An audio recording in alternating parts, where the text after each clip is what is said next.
Hey guys, so quick video for you on how you can connect your Lenovo laptop to monitor. So it's super simple. First, you have to laptop HDMI. You want to locate on your Lenovo laptop the HDMI there. You want to locate the HDMI, the VGA or something that you can connect then to your monitor. So you're gonna have monitor HDMI and you can connect it with the HDMI.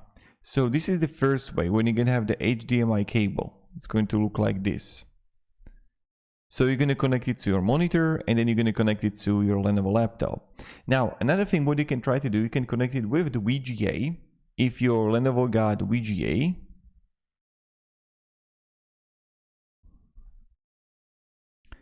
and here it's going to look like this.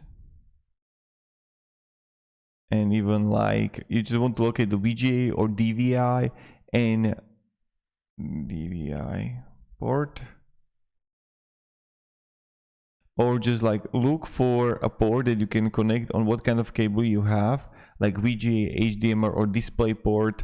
That's another one, and you just want to connect it. If you're not going to find, for example, the HDMI on your laptop, then you need to use adapter.